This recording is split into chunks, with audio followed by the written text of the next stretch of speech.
We bring you this now. Government is denying claims that it's withholding funds meant for KwaZulu-Natal relief efforts. The DA accused government of not making contingency reserve funds available to the province. But the state says while there's no delay, proper processes must be followed. Minister in the Presidency, that's Mondlingo Ngubele, joins me now to bring some clarity to this matter. Minister, a pleasure talking to you as always. Thank you so much for your time. Let's bring some clarity to this. Is there any refusal by government, as you've been accused by the DA, to release these funds to, of course, those affected by the KZN flood? Thanks to me. Good morning to your viewership. I'm very much convinced they cannot give you any facts to support what they are saying. Because the facts are, first, the 1 billion, as said by the Minister of Finance, stays available to be accessed immediately, especially to deal with the phase 1 of intervention in the disaster. Maybe to just take you further, if you don't mind, to me, if you remember when the national state of disaster, when the state of disaster was lifted to national level, President made a call for the establishment of an oversight committee in the presidency. That structure is in existence as we speak, chaired by the DG Baleni, to deal with a number of issues. I'll just show you one or two objectives: to raise confidence and trust that the management of the national disaster is being done, the money is being spent properly, to engage organs of the state and other oversight bodies to activate their control, and so on. Let me tell you the structures that sit in that oversight. It is presidency, AG, Human Rights Commission, the broader oversight elements of societal oversight elements from society, all those putting together to make sure that in real time the money is checked, is followed, and whether interventions are taking place, because TPM is always there. What I'm saying, what they are saying cannot be backed by facts. With that being said, besides the criticism that comes from the DA, Gift of the Givers as well has criticized the response rate from government. I mean, they've even gone as far as saying it's quite slow in assisting those affected by the flood victims here. And they were referring to, obviously, housing. Some people are still living in, some of the shelters that government had provided. They want to go back to their lives. The rebuilding of infrastructure, the recoveries of the bodies of their loved ones. Some are still missing. They don't know where they are. Minister, so talking about those processes, how long will it take? Do you anticipate, as the ministry and the Department of the Presidency, it will take till people get their back lives on track? Thanks to me, I think if you follow, on Sunday, the President made a clear public statement that accepting that we can do better in terms of response. Be that may, a lot of work has been done in that regard.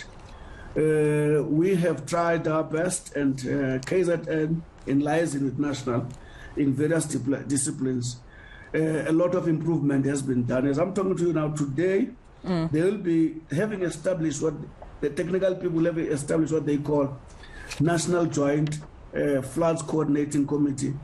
We better wait, because they'll be receiving reports on various streams today to actually finally give us an idea how far we've gone to try to improve that. Criticism is accepted, but work is being done under the circumstances. That's why I'm saying today is the 19th, if I'm correct to me. We will be getting the update now on those streams, on how far we've performed. Right. And Minister, can you also bring clarity on the reprioritization of funds and budgets here? I know that GCIS Director General Phumla Williams has spoken about how this budget and the 1 billion rand, of course, we're talking about, will be reprioritized. Where will it be reprioritized to, and how will that process actually work? Maybe let me put it this way to me. Generally, the infrastructure departments, as they get their allocation on annual basis, they have got a disaster component in their budget. When instances of this, when eventualities of this nature occur, the first thing that is expected is that they must access that. When it cannot cope, they go to the 1 billion that is in treasury. And let me also state that under the state of disaster as declared by Minister Nkosazana, even procurement processes are actually organized to actually be responsive in terms of agility in line with the needs of this. All I'm saying is that even when we have delayed, by the way, it's got nothing to do with the procurement. It's a question of us being actually smart in taking advantage of the relaxed procurement system which are responsive to the state of disaster.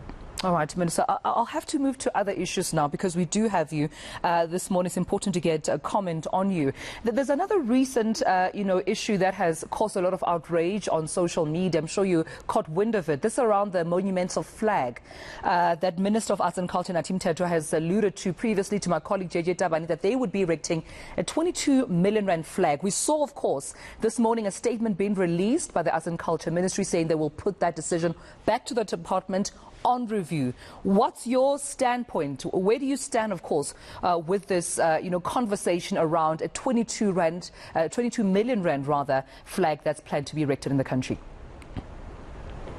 Listen to me. Maybe let's appreciate the response by the minister, who I had a conversation with, that it was his intention to relook at the matter. Probably he will be making an announcement soon, as far as I remember. But let's put that aside.